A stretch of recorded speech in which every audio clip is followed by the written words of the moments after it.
Όλοι μαζί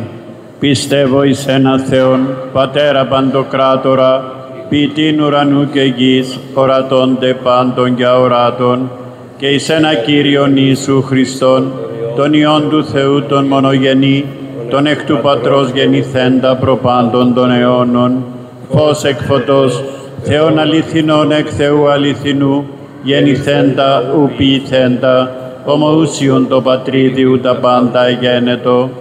τον δι' ημάς τους ανθρώπους και δια την ημετέραν σωτηρίαν, κατελθόντα εκ των ουρανών και σαρκωθέντα εκ Πνεύματος Αγίου και Μαρίας της Παρθένου και ανθρωπίσαντα, σταυρωθέντα τε υπέρ ημών επί Ποντίου Πιλάτου και παθόντα και ταφέντα, και αναστάντα τη τρίτη μέρα κατά τας γραφάς,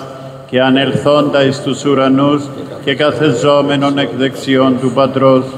και πάλιν ερχόμενον με τα δόξης, κρίνες ζώντας και νεκρούς, ου της βασιλείας σου και έστε τέλος,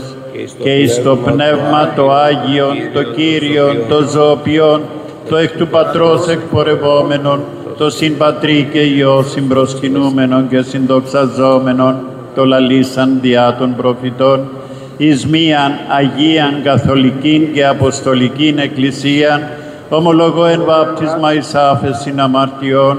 προσδοκώ Ανάσταση νεκρών, ζωήν το μέλλοντος αιώνος. Αμήν. Στο μεν καλό, στο μεν μεταφόβου, πρόσχομεν την Αγίαν αναφοράν, εν ειρήνη προσφέρει.